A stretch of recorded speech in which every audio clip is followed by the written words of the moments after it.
नमस्कार, स्वागत आपका हरियाणा न्यूज 24 पर। मैं हूं प्रिंस लंबा। हरियाणा प्रदेश में चौटाला परिवार की जो दुर्गति इस चुनाव के अंदर हुई है, ऐसा शायद ही किसी राजनीतिक दल के साथ या फिर किसी राजनीतिक परिवार के साथ देखने को मिला हो। हालांकि आपको बता दें कि 2018 के बाद से ही चौटाला परिवार के बुरे दिन शुरू हो चुके थे। जब चौटाला परिवार का विभाजन हुआ और इनेलो से ही एक और घटक दल जेजेपी जननायक जनता पार्टी निकली, उसी समय चौटाला परिवार की पूरी सियासत खतरे में आ गई थी। माना जा रहा था कि 2019 में चौटाला परिवार मजबूती के साथ चुनाव लड़ेगा और सत्ता में वापसी कर लेगा, कमबैक कर लेगा। लेकिन जब दुष्यंत चौटाला अलग हुए और उन्होंने जननायक जनता पार्टी बनाई, तो इनेलो पार्टी बेहद ही शून्य प्रदर्शन के साथ हरियाणा प्रदेश में मात्र 2% वोट ले पाई और दुष्यंत चौटाला नई पार्टी बनाकर 10 सीट जीतते हुए सरकार में भाजपा के साथ गठबंधन करके उप मुख्यमंत्री भी बन गए थे। लेकिन अब बड़ी बात यह है कि चौटाला परिवार की मुश्किलें जो है, मुसीबतें जो है, पीछा नहीं छोड़ रही। मुश्किलें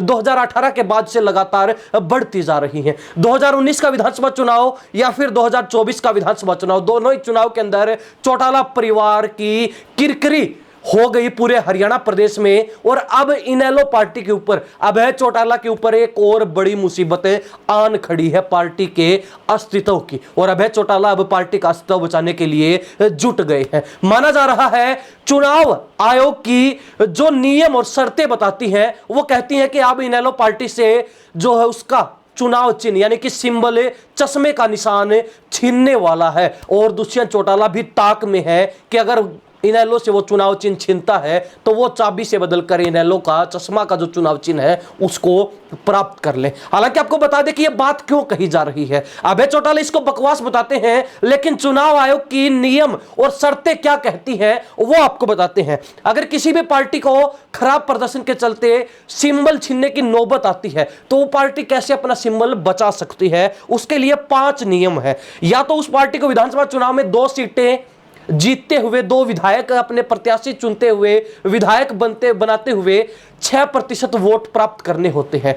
इसके अलावा भी एक और तरीका यह है, 6% वोट के साथ साथ एक सांसद बनना अनिवार्य है, जरूरी है। या फिर अगर सांसद और विधायक नहीं भी बनते तो कुल 8% टोटल प्रदेश के वोटिंग में से, टोटल मतगणना में से 8% वोट प्राप्त करने होते हैं। इसके अलावा 25 एमपी में से 1 एमपी चुनना बेहद जरूरी है। और इसके अलावा भी एक और नियम कहता है कि 3 प्रत्याशी अगर जीत कर आते हैं तो उसमें पीछे की सारी शर्तें हट जाती हैं और उस पार्टी का सिंबल बचा रहता है। लेकिन लगातार दूसरे चुनाव के अंदर इनेलो इन 5 शर्तों में से किसी भी नियम पर, किसी भी शर्त पर खरा नहीं उतर पाई। हालांकि 2019 में जहां इनेलो ने मात्र 2% वोट प्राप्त किए थे, तो वहीं इस बार के चुनाव में आपको बता दें कि इनेलो पार्टी को पूरे हरियाणा प्रदेश में 4.14% वोट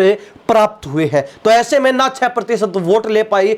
इनेलो पार्टी के 2 विधायक जरूर जीते, लेकिन वोट प्रतिशत के मामले में इनेलो पिछड़ गए। और इसके बाद से लगातार कहा जा रहा है कि जो चुनाव आयोग है उसके एक्ट 1968 की धारा 6A और C के तहत ये शर्तें लागू की जाती हैं और इसके तहत ही किसी भी पार्टी का सिंबल छीना जा सकता है अगर वो शर्तों पर, नियमों पर खरी नहीं उतरती है। तो अब चौटाला परिवार के सामने, विशेष तौर पर इनेलो पार्टी के सामने अस्तित्व बचाने की लड़ाई है। 2 चुनाव के अंदर किरकिरी होने के बाद, भारी फजीहत होने के बाद और अपने आप को नकारा जाने के बाद इनेलो पार्टी अब सिंबल बचाने की लड़ाई, अस्तित्व बचाने की लड़ाई लड़ रही है। अभय चौटाला भी इस बात को बकवास मानते हैं, लेकिन चुनाव आयोग के जो नियम और शर्तें हैं वो यही कहते हैं कि इनेलो पार्टी से कभी भी उसका चुनाव चिन्ह यानी कि सिंबल छीना जा सकता है। इनेलो से चश्मे का निशान जो है छीन सकता है। अब दुष्यंत चौटाला की बात की जाए तो दुष्यंत चौटाला के पास एक और मौका है, यानी कि 2029 का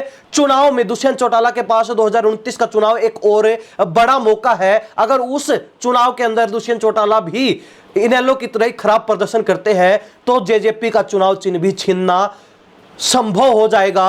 और अब जो है माना जा रहा है कि इनेलो 2029 के चुनाव में बिना चश्मा के चुनाव लड़ते हुए नजर आ सकती है। और दुष्यंत चौटाला की नजर सीधे सीधे अब चश्मा चुनाव चिन्ह पर है। अगर इनेलो से चुनाव चिन्ह छिन जाता है, अगर नियम और शर्तों के अनुसार इनेलो से चुनाव चिन्ह को वापस लिया जाता है, तो ऐसे में दुष्यंत चौटाला झट से चुनाव चिन्ह चश्मा को लपक सकते हैं। अब बड़ी बात यह है कि इनेलो और जेजेपी दोनों पार्टियों पर खतरा है। दोनों ही पार्टियों ने खराब प्रदर्शन इस चुनाव में किया, लेकिन इनेलो पिछले चुनाव में भी खराब प्रदर्शन के चलते पिछड़ गई थी और उसी के कारण अब इनेलो के सामने अस्तित्व बचाने की लड़ाई है। हरियाणा प्रदेश की जनता इस बारे में क्या राय रखती है? क्या वास्तव में इनेलो से जिस तरीके से चुनाव आयोग के नियम और शर्तें हैं वो पूरी नहीं कर पाई तो चुनाव चिन्ह छिन सकता है या फिर नहीं? अपनी राय कमेंट के माध्यम से जरूर लिख दीजिए। इन्हीं सब बातों के साथ हम प्रिंस लांबा, हरियाणा न्यूज़ 24। नमस्कार, जय हिंद।